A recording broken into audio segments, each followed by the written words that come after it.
Vasudevaya. Om Namo Bhagavate Vasudevaya. Om Namo Bhagavate Vasudevaya. Om Namo Bhagavate Vasudevaya. Om Namo Bhagavate Vasudevaya.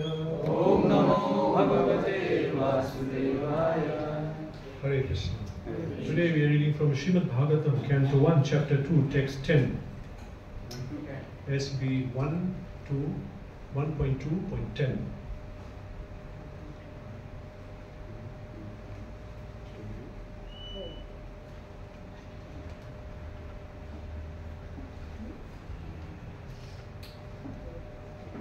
Kamasya nendriya pritir.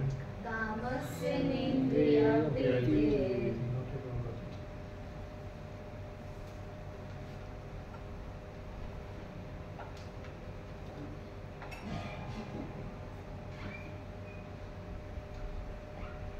Kamasya nendriya pritir. Kamasya pritir. Labho jiveta yavata. Labho jiveta yavata. Jivasya tattva jignasa. Jivasya tattva jignasa. Narto yascheha karmabhi. Narto yascheha karmabhi.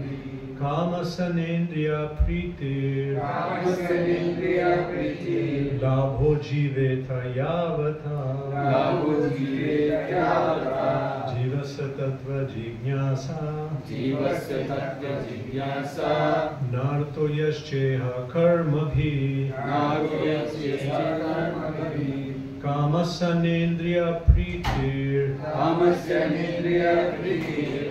Labho jiveta yavata. Labho jiveta yavata. Jivasya tattva jignasa. Jivasya tattva jignasa. Narto yascheha karmabhi. Narto yascheha karmabhi. कामस्य नेन्द्रिय प्रीतिर Kamasya nendriya pritir. लाभो जीवित यवता Labho jiveta yavata. जीवस्य तत्व जिज्ञासा Jivasya tattva jignasa.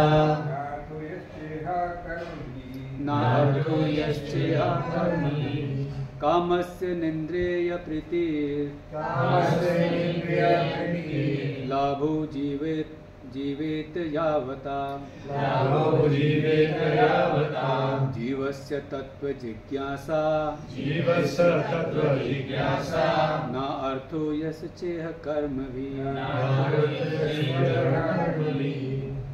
कामस्य नेन्द्रिय प्रीतिर् कामस्य नेन्द्रिय प्रीतिर्. लाभो जीवेत यावता.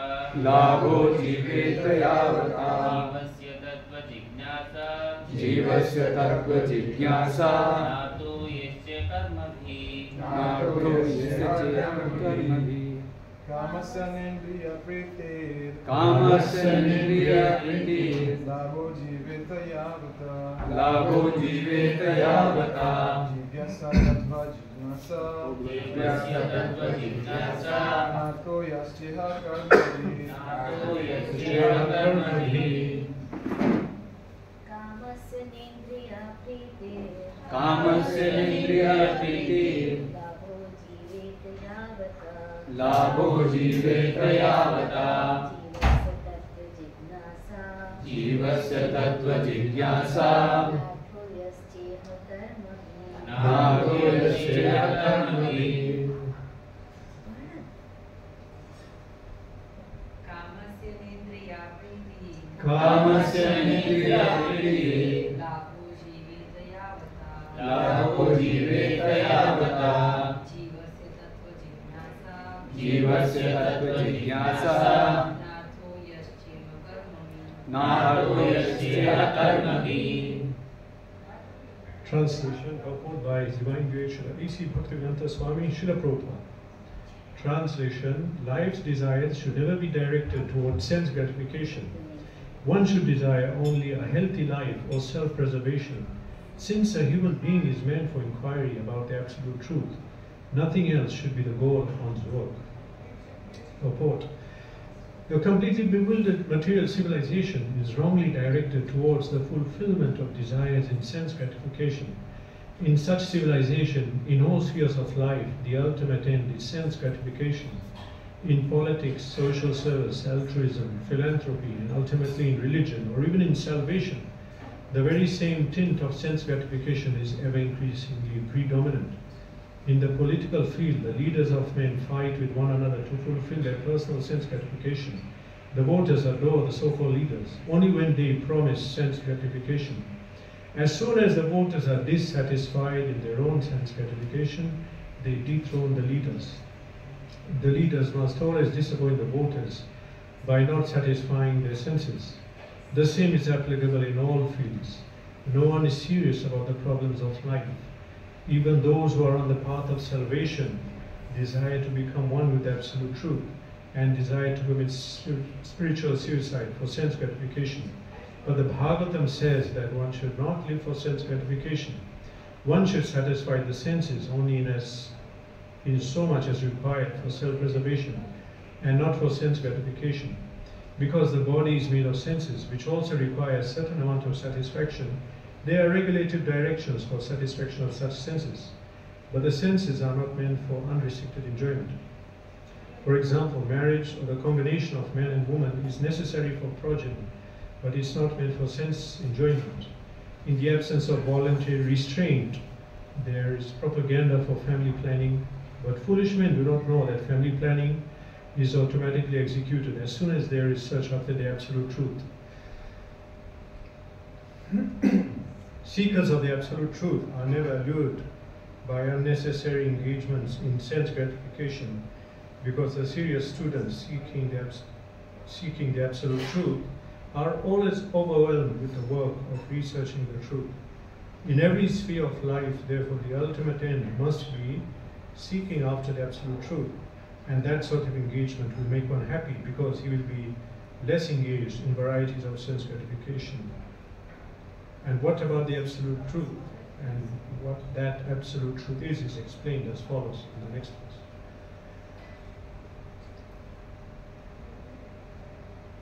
Namo Vishnu Padaya Krishna Prishthaya Bhutale Shrimate Bhaktivedanta Swaminiti Namini Namaste Saraswate Deve Gauravani Pracharine Nirvishesha Shunyavadi Pashtaka Desha Tarini Jaya Shri Krishna Chaitanya Prabhu Nityananda Shri Advaita Gadadhara Shivasari Gaura Bhaktivinoda Hare Krishna Krishna Krishna Hare Hare Hare Rama Hare Rama Hare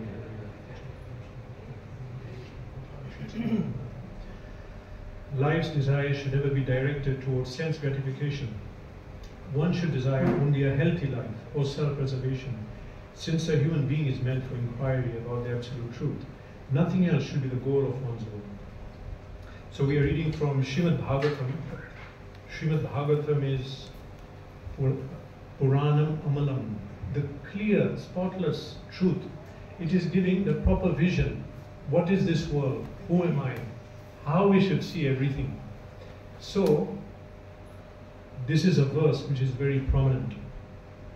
This modern civilization, if we see it through our eyes, we see this modern civilization is advanced civilization, because we have mobile phones. People see it like that. We have flat screen TV before we didn't have. We can see news, what is happening on the other side of the world, satellites, you name it, so many things. In the kitchen, before, have you ever seen a traditional kitchen in India and in Africa? They had that mortar, pestle for grinding, then for churning butter, something. But now we advanced, we have all the machines. It's modern civilization. So, people are taking this as modern civilization. Also, we have to fit in this civilization. Everyone is required to fit in.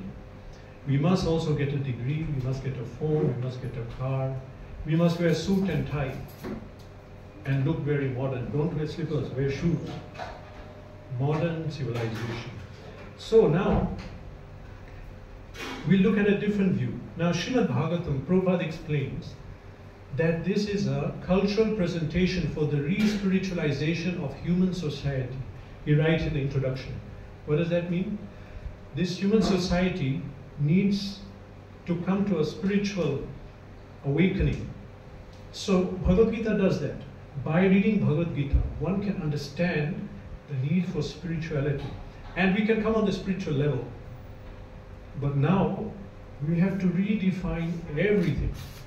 Once we are on the spiritual platform, we have to relearn everything. Shri Radha Shyam Sundar ki.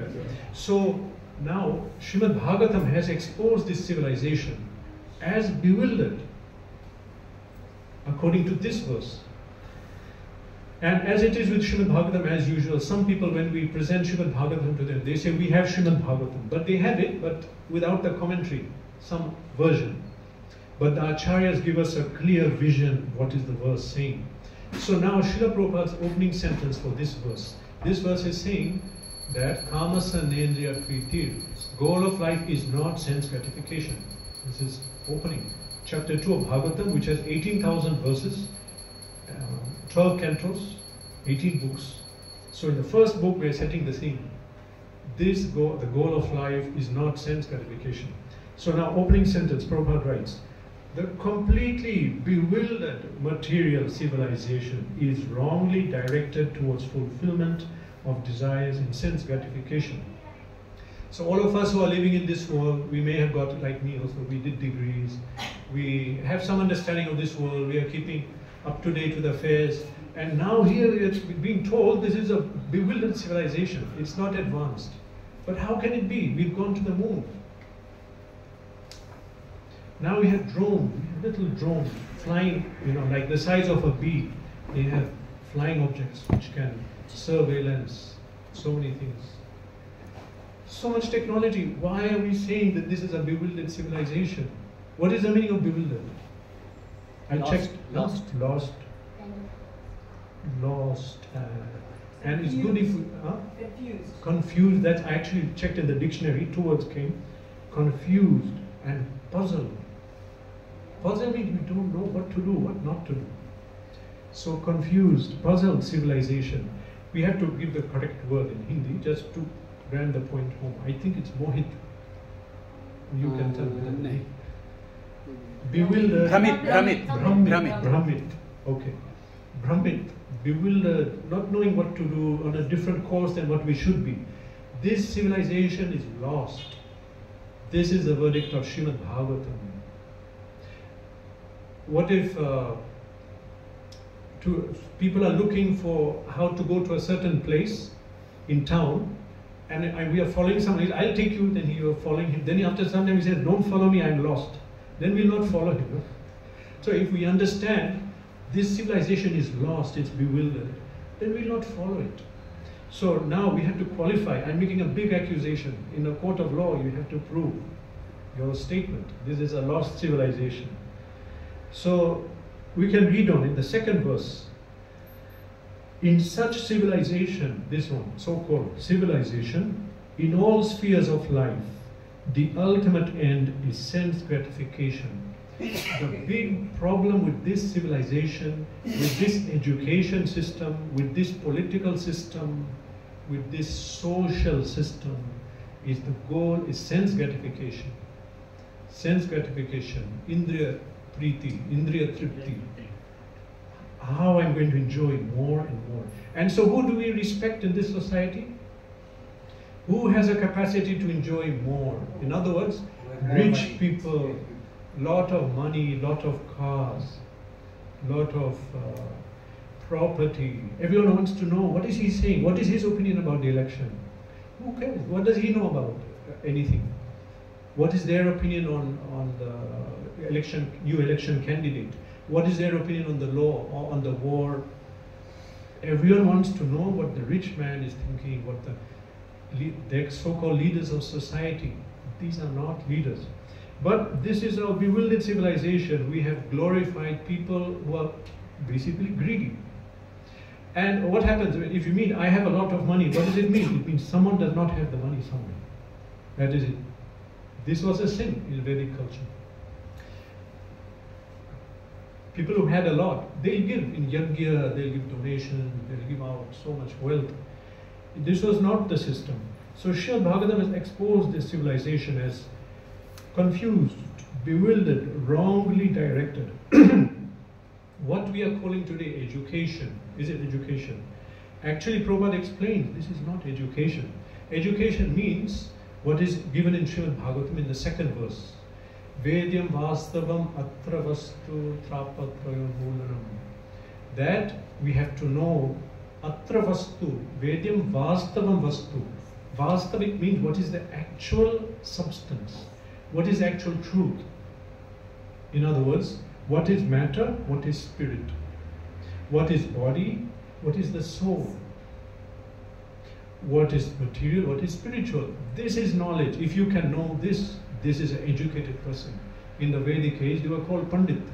The more one had this education, spiritual education and detachment, they were glorified. But now it's different because civilization is wrongly directed. So education now, actually, this is called Shilpa Gyan. Srila Prabhupada says in one lecture, Shilpa Gyan means knowledge of the art of how to do something. For example, you can train how to do pottery. You can train how to make an arrow. Luhar community will make luhar. Then Kumbar, they will make the pots. Okay, then you had people trained to impart knowledge. That's a training. We had people trained for so many things.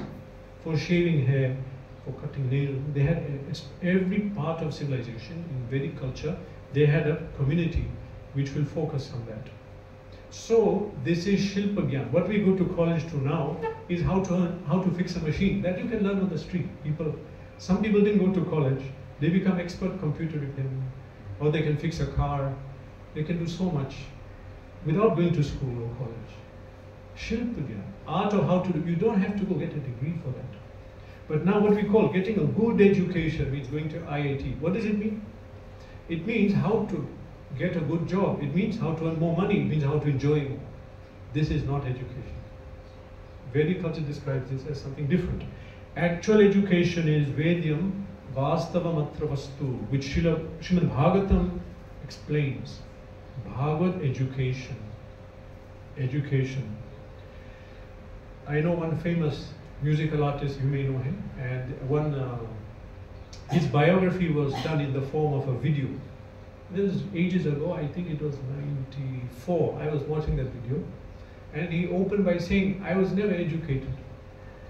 If I was educated, I would have been a damn fool. He said that. So it means that when we go through that system, we come under a certain mindset of control of government, industry, and we cannot do anything on our own. Therefore, Shastra says in this age of Kali, Kalau, Shudra, Sambhava, that in age of Kali, everyone is Shudra. Because we are coming out of a system of education where we are not taught to be independently thoughtful and think that where am I going, what is the goal of life, and how can I subsist on my own. We necessarily have to take employment of someone. So this system of education is geared towards sense gratification, to train you how to accumulate more and more wealth. And better education is get a better job, get more money. Good education actually it's not. Political system now also is that who will get the vote, who can promise good sense gratification to the people. I'll remove the tax on alcohol, vote for him. I will make sure that I remove tax on the rich people or these people or that people. I'll give free laptops to everyone. He's a good leader, we'll vote for him. A good leader is one who will take the population to Krishna, who will orient this country and the population in such a way to spread spiritual values and awaken bhakti in someone. Otherwise, what are they doing? They are simply increasing the animal propensities, eating, sleeping, mating, defending, which animals do. They're giving us facility to do more. And now, for example, a leader, they'll say he was a good leader. Why? He built many roads. Now there are roads all over the country or the state. Many malls. They introduced 6G, satellite rocket. He's a good leader because he materially advanced everyone. But it doesn't matter that people don't know anything about the goal of life. So that is in politics, in education, in every field, it's simply how to increase sense gratification. So it is a bewildered civilization. Bewildered means puzzled, confused. Where to go, what to do, nobody knows. As I said the other day, just ask anyone on the street. Let's ask a PhD.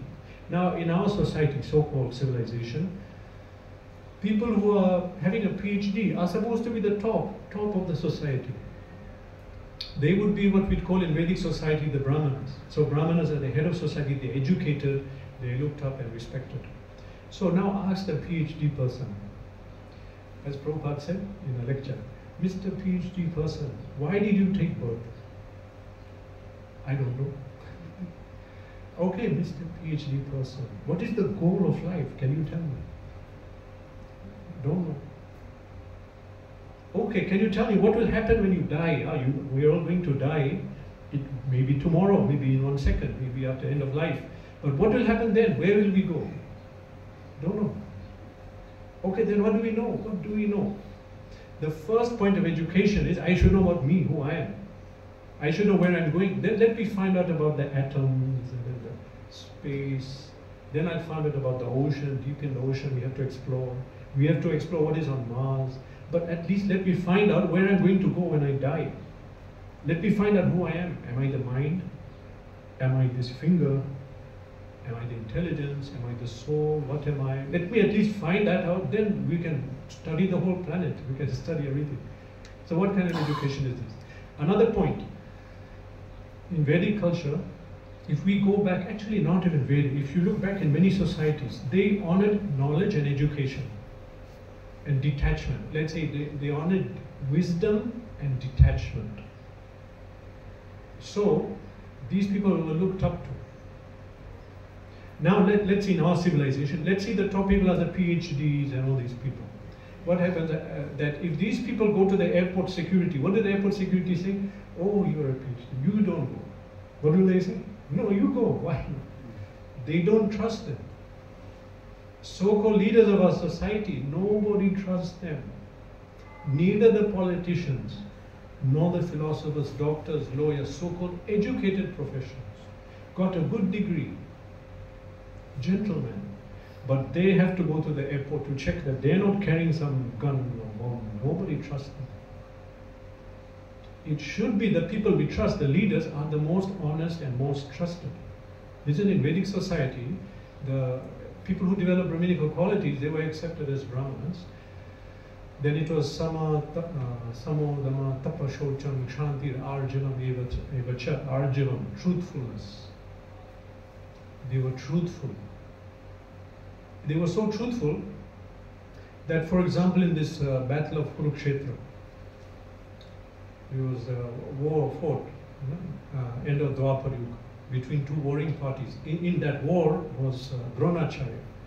Dronacharya was a Brahmin. Yudhishthira came to him, the opposing side, asked him that, how can I kill you? He told him, you can kill me like this. So Acharyas tell us that this is the limit of truthfulness. That you know how to kill me, I'll tell you how to kill you. Because they'll not lie. They will not lie. They took a position. Of course, today, what is going on in, I'm speaking about the ideal Vedic civilization. Because today, some are posing as Brahmanas, but maybe not having that quality. But the ideal situation is they have to have these qualities. That even how to kill you, they'll tell. Even as you know the story, some of you, that Dronacharya knew that Drishtadyumna was born to kill him, generated from the sacrificial fire by Drupad. He knew that, but Drishtadyumna came to him and said that, Guruji, please train me how to kill as a Kshatriya. Okay, he'll train you. That was the level, and we have many more examples of the level of character, so who has to be top of society. But now our education system, our culture is producing what kind of people in the name of leaders. So this is not a good education system, this is not a good social system, this is not a good political system, this is a bewildered civilization, which we should see it for what it is. It is producing, as Prabhupada said, cat and dog society. Notice how people cannot cooperate. There are so many fights. Fight is based on religion, caste, race, you name it. Before there was so much peace. Now any small thing they'll fight. They're fighting over everything. So such a warring propensity people have. So somebody asked Srila Prabhupada, founder of ISKCON, that Prabhupada, there's so much fighting. How can we bring peace in the society? And he finished that sentence. How can we bring peace in the society? And Prabhupada didn't sit to think. Immediately he quoted, you cannot get peace in a cat and dog society. And he qualified, he explained that if you put 10 dogs in the room, can you expect peace? Will the dogs sit peacefully? No, they'll fight. Here on the road, here not, but in India there's so many stray dogs all over the place. They'll fight all night, they'll fight. And no one is shocked, they're dogs. Why are you fighting? They're dogs. You can expect that. So society is on dog level. As Shastra says, Dvipada Pashu. Pashu means animal in Sanskrit. Animal has how many legs? Cat and dog, 4 legs. But Shastra is saying 2-legged animals. Who's that? Yeah, I won't say. So, who are the 2-legged animals? They do not understand, I am a soul, I have to practice self-realization. They are thinking, I have to enjoy life. Another soul is thinking, I have to enjoy life. He is thinking, I have to enjoy life. Now, this is a problem because we cannot all enjoy at once. Our country has to enjoy life with this oil. No, our country has to enjoy it, and that's the problem already. We have a problem. Who will get the oil? Or who will get the land? Or who will get the status? There must be fight, there must be war in a society where people are engaged in sense gratification. Because everyone will fight. If you come in my way, I'll fight you, I'll kill you. My goal is to enjoy. This is called calm, sense enjoyment. And what happens when calm is blocked? What happens? What comes then? Bhagavad Gita says, chapter 3. Anger. Kama esha, krodha esha, juguna samudbhava. I have a desire to enjoy this world, and someone blocked that in desire. Oh, krodha will come. Anger, war and fight. So do not be surprised. There will be wars. Wars will get worse. As religion and culture disappear from society, it becomes more materialistic. All the principles of etiquette, social order, everything will break down. This will become hell on earth as it's predicted in Srimad Bhagavatam. The principles of Srimad Bhagavatam have to be taken. This is not a sentiment, something 1,000 years ago, someone called Vyasadeva wrote it. We don't know he wrote, he didn't write, we don't know mythology. There's some people are thinking. Actually, so now that we came to the topic, just one side point. This word, mythology, is not the correct word for Shastra. All of you should understand. This word comes from the word myth. Myth. In English, it's myth. In Sanskrit, mithya. That means not true. So intelligent British people, when they left the country, they put a lot of seeds to confuse the culture. One of them is that they call this Shastra mythology. Study of, and really that means study of things which are not true. No, it's not mythology, it's Shastra, or scripture. History, itihas also, that's a proper, this is true, this is not a... So, true in the sense like Bhagavad Gita, did it happen? Yes, Kurukshetra is still there, and the place it's spoken is still there. And it's glorified in so many cultures, even out of India, in Southeast Asia. Okay, so the point is that this civilization is geared towards sense gratification. So one has to absorb the principles of the Bhagavatam. Bhagavatam is not a sentiment, it's a practical thing. Prabhupada said that the day will come when this human society found out that these books, in other words, ISKCON book, Srila Prabhupada's books, saved human society from a suicide course. That day will come. Don't let it be too late, let it come now. So, we have to become Bhagavatas. We have to absorb Bhagavad Dharma, these principles. So, as Prabhupada said, who read Science of Self-Realization? It's called Atma Sakshatkar ka Vigyan. Yeah, some of you read. Who didn't, please read it. Today, this is your homework. This is your. If you forget whatever I said today, don't forget this. Read Science of Self-Realization.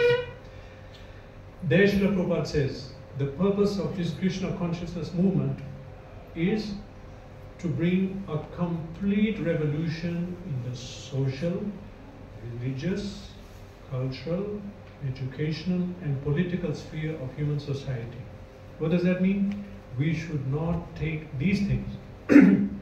Don't accept the education system, political, all these things. We have to take it from Bhagavatam. Bhagavatam has explained what is education, and through narrations of Yudhishthira Maharaj, Parikshit Maharaj, great sage Rajarshis, saintly kings, we see how they ruled the population. They ruled with the aim to establish dharma, to establish religious principles, not to increase sense gratification, not to build so many shopping malls and more technology for phones, flat screen TV, cheap laptops. This is not the role of the ruler. The role of the ruler is to bring Bhagavad Dharma to the population and to make sure they're following properly. Is the Brahmin really a Brahmin? Is the Kshatriya really a Kshatriya? Is the Vaishya? Is the Brahmachari really a Brahmachari? Sannyasi, is he really a sannyasi? This is the, they should actually check that, checking the Sadharma. So Srimad Bhagavatam has revealed here in this verse the goal of life, which today people are searching, questioning. Do you know the goal of life? I don't know. I think maybe, or perhaps it means this or that. No, we are sure. Bhagavatam is very sure. Jivasa Tattva Jigyasa. The goal of life is self-realization. Why did I come into this world? Why am I existing here in this material world? To destroy my propensity for this sense gratification and to awaken desire to serve Krishna. And so whatever system I have in the government, system of religion, culture, economy, should do this. It should be with this aim to establish religious principles. Education system should be to establish religious principles. Do we understand that? We understand from sociologists that from age 7 to 12, whatever the child is exposed to, he will form that worldview. Do you understand worldview? Worldview means that how we see this world. So how do we see this world? Do I see it as a product of my sense gratification, as a tool? Or do I see it as a place where I can awaken God consciousness?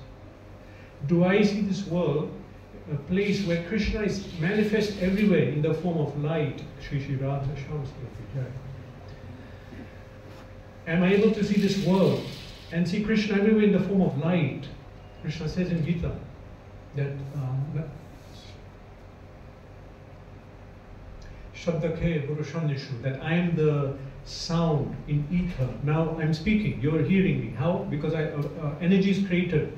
It's a wave, it's coming, it's hitting your eardrum, and then so that Krishna says, I am that Shabdakhe, that is me. Prabhasmi Shashi Suryayo, I am the light of the sun and the moon, Krishna says in Gita. We see the sunlight. Sunlight is Krishna, he took that form, and we see the light, we think Krishna is here. We see, and Rasap Sukhamtaya, he says, I am the taste of water. When we taste water, it tastes so good. How many people think this is Krishna? So if our education system does not mold us at that period of life to think like this, then it's very difficult after that. Because the worldview has been set and we become very materialistic. And then after that to undo all that is very difficult. We have seen practically, I've seen here in Africa and in India, specifically Malawi, Tanzania, and India, that when we go to the village to speak about Krishna consciousness, people take it so fast, so easily. But these educated people are the problem. How can you say that? Let me see, prove to me. They're so divorced from the God that, you know, that in the simple a farmer in the village, he'll go put a seed and a plant is coming, he's seeing God there. You understand, I put my seed, if rain does not come, there's nothing I can do about this. I am dependent on nature. I am dependent on God.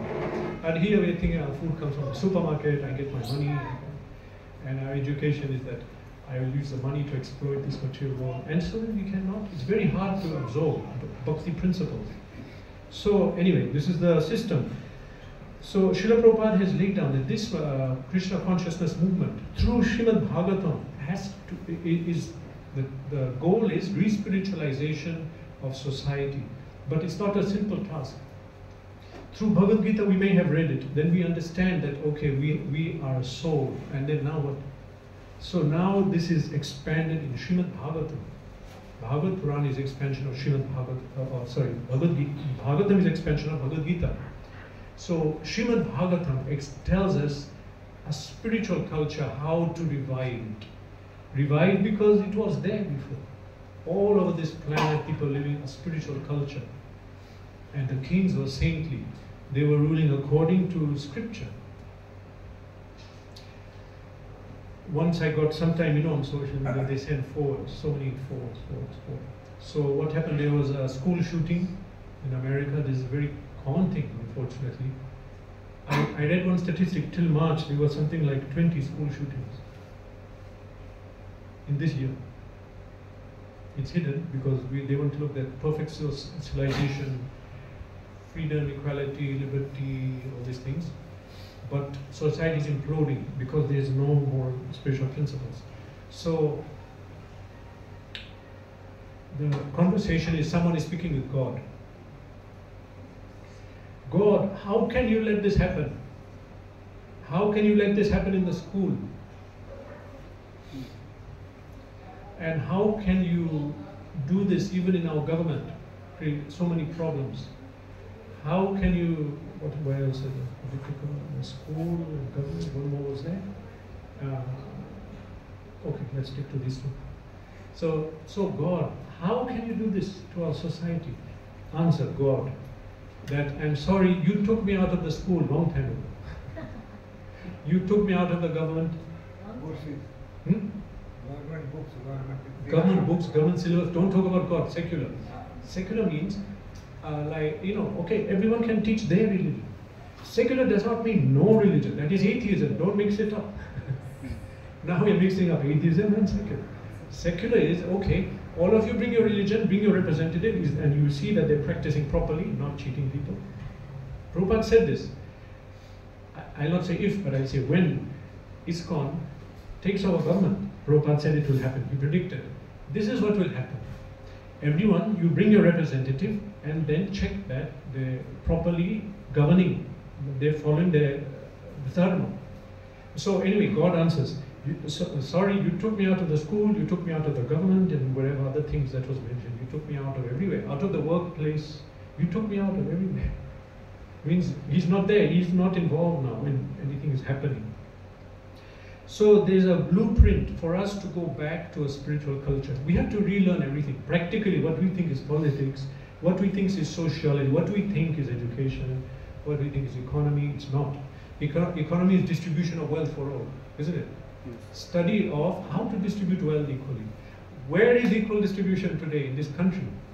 Where is equal distribution in this world? Where is the economy? There is no. It's a big bluff.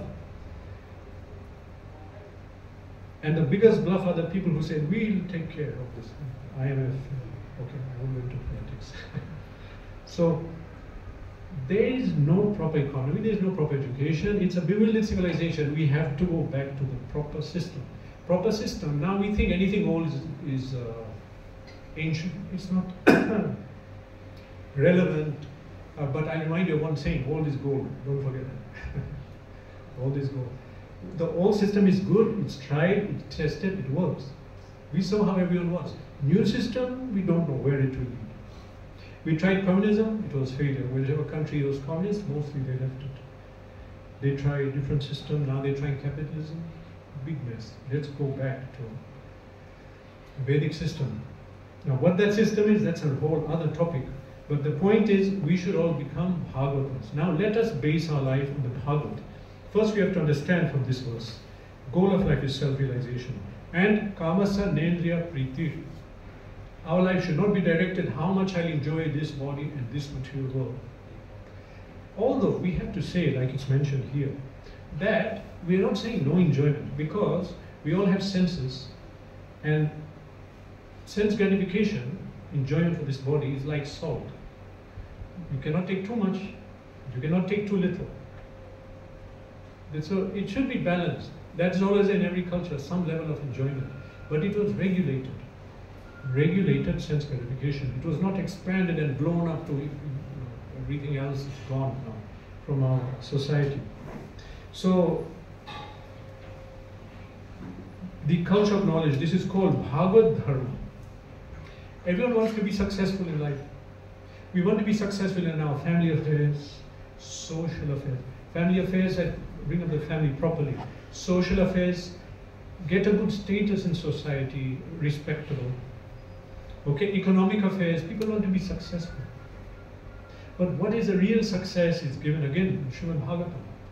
In the 5th canto, chapter 5, Rishabdev is speaking to his sons. His sons grew up.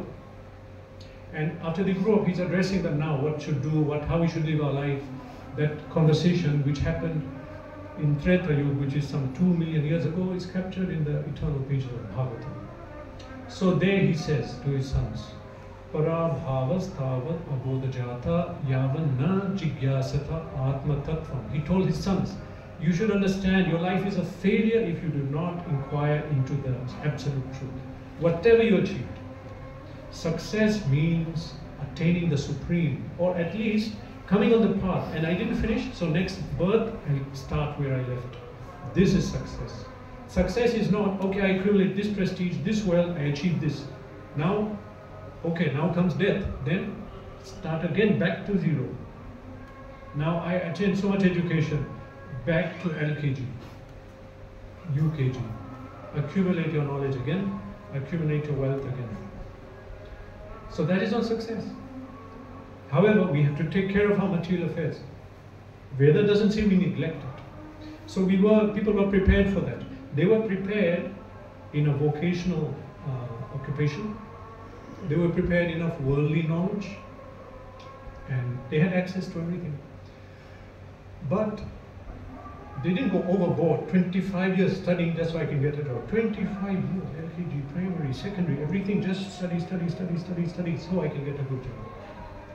And then what happened? Then life is over. Youth has gone, energy is gone.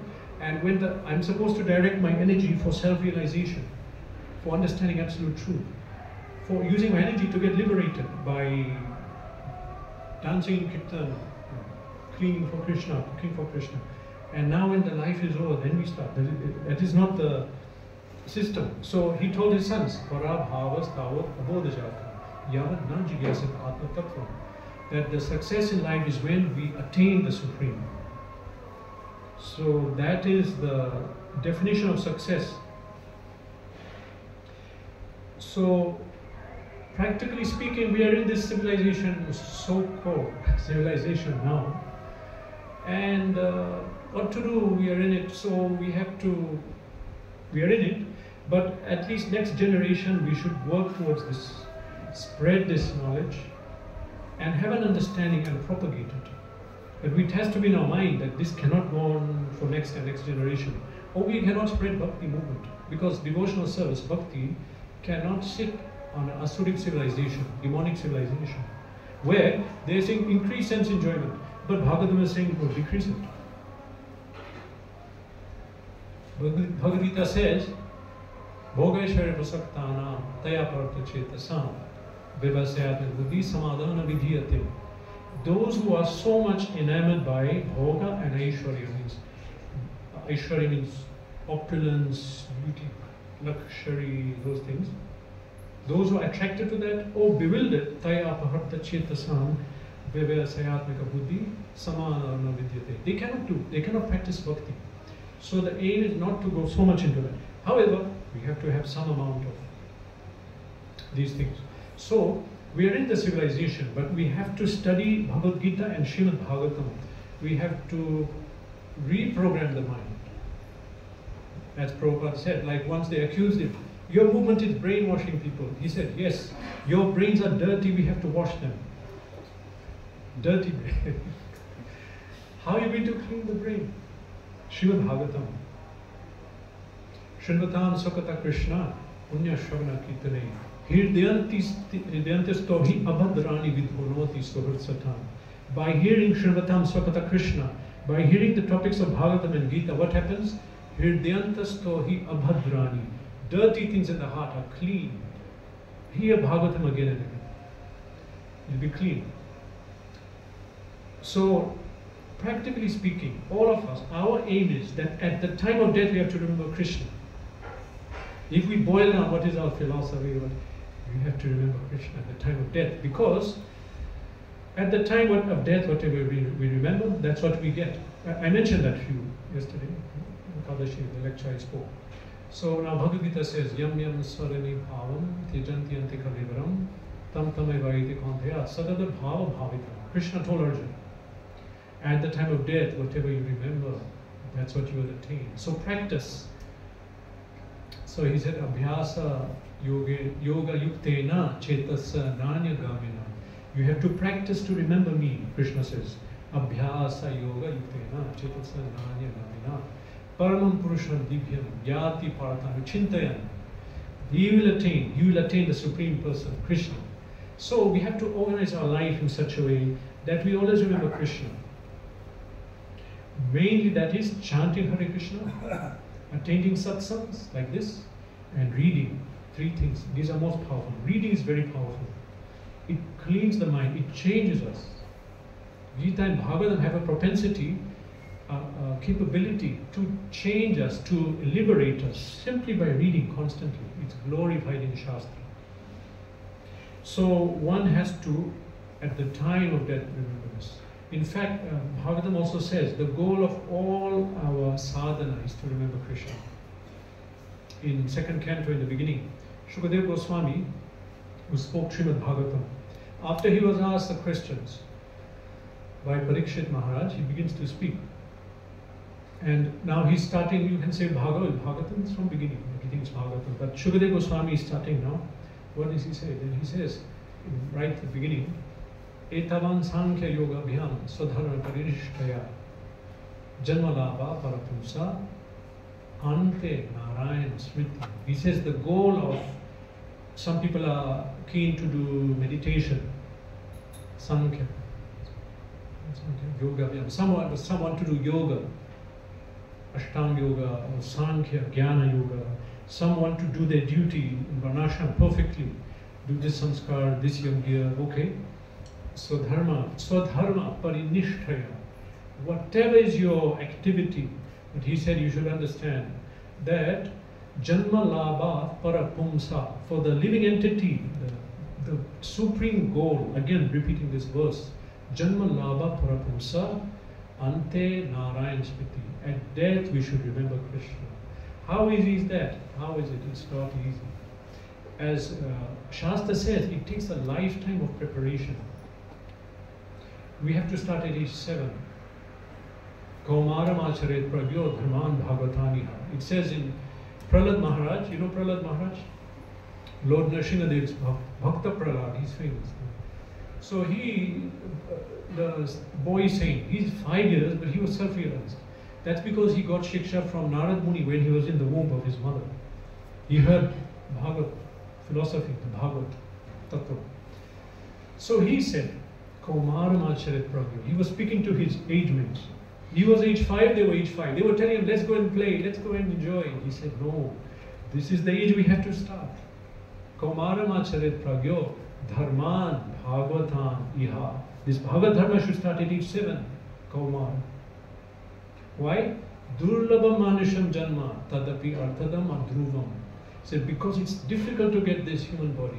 Next life you may not get it. You know, like we're all speaking here, and when we preach to people to come and listen. But we don't go and preach among dog or goat community. They cannot hear. They don't have a brain. They are not given the consciousness. The soul that took birth and entered that body cannot process anything. They're condemned to suffer. Human being is given vivek, discrimination. So they're given high intelligence. Why? Why intelligence? To do software programming. No. Engineering? No. To realize the knowledge of Bhagavad Gita and Bhagavatam. This is the reason human being has a sharp intelligence. Just like if you enter an office, the manager in office will have a bigger office, bigger desk, more facility. That's accepted. Why? He has a higher responsibility. He should have more facility. Similarly, the human being has a higher responsibility, which is awaken the propensity to serve Krishna, awaken bhakti. So then they're given high intelligence, high discrimination, and a body which I can hold a book. Animals cannot hold a book. I can hold a book. I can see, I can hear in such a way that I can practice self-realization. So this had to start at age 7. Okay, we are some of us a little late. I'm late. I was late.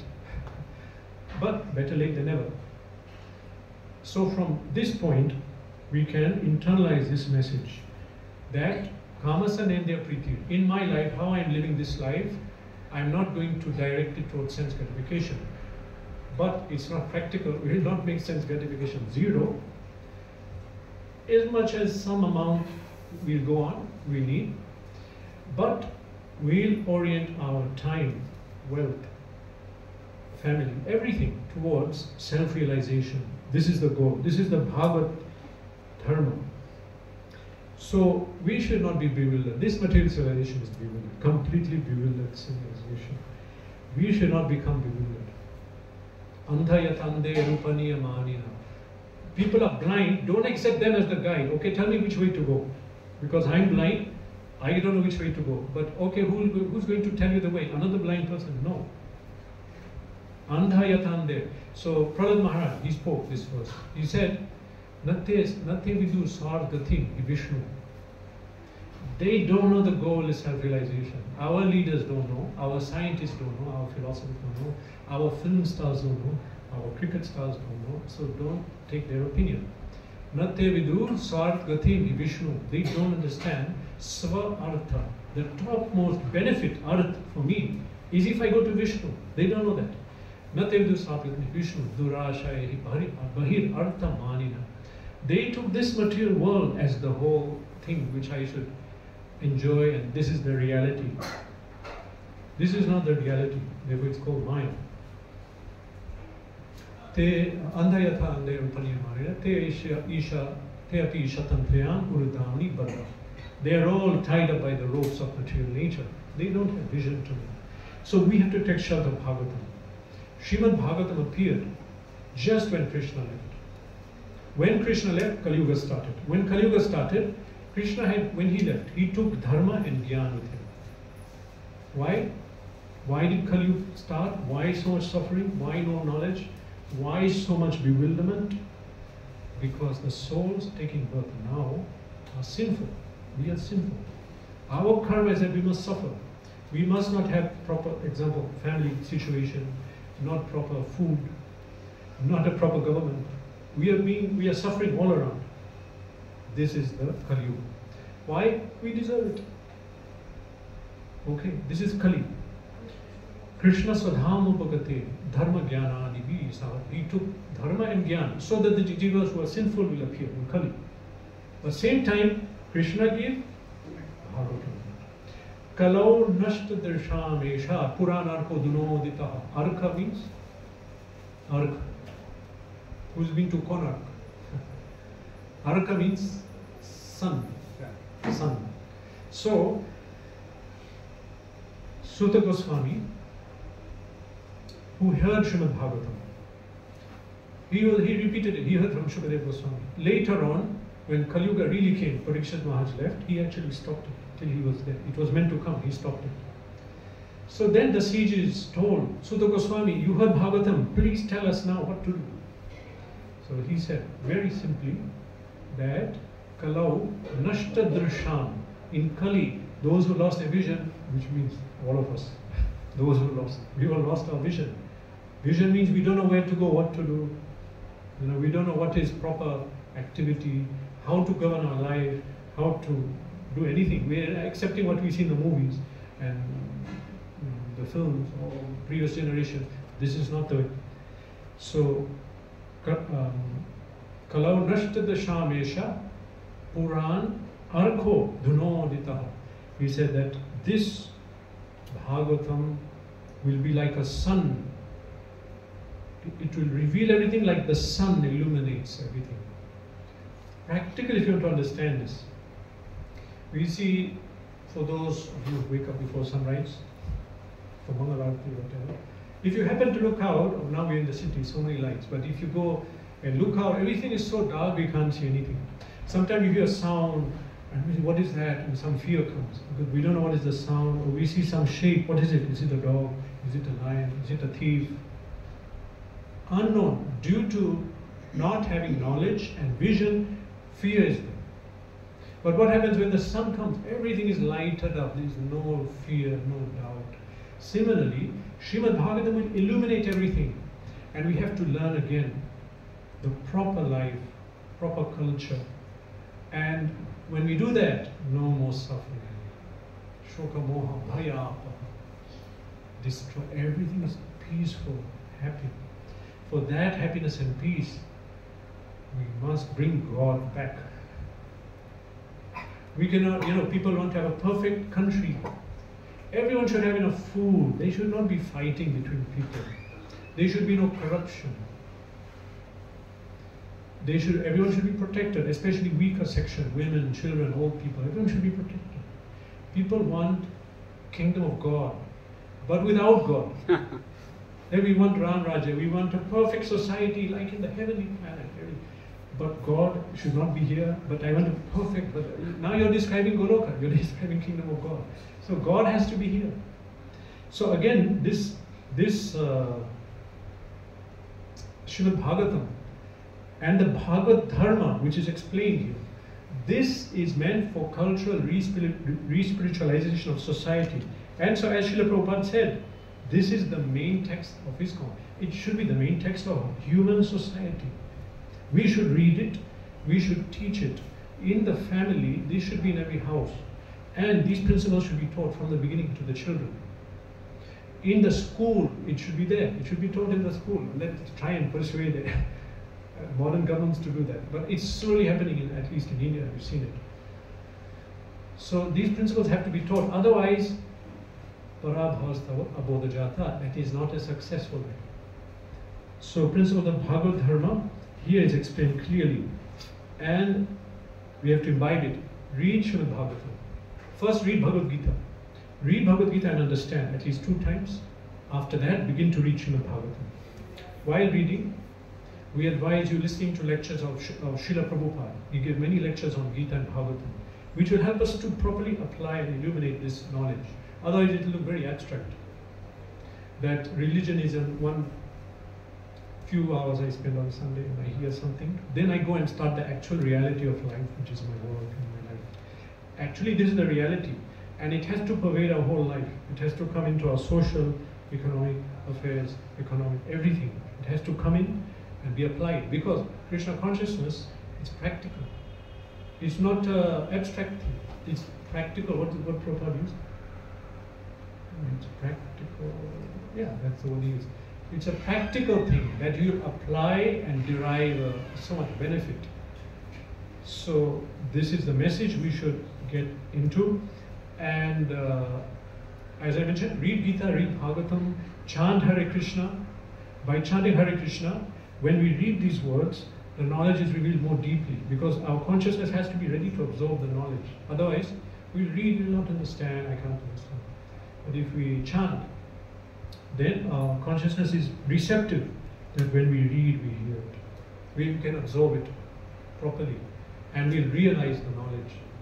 Finally, read, get the knowledge, realize and apply. Don't forget to apply it. It has to be applied. Hare Krishna. Hare Krishna.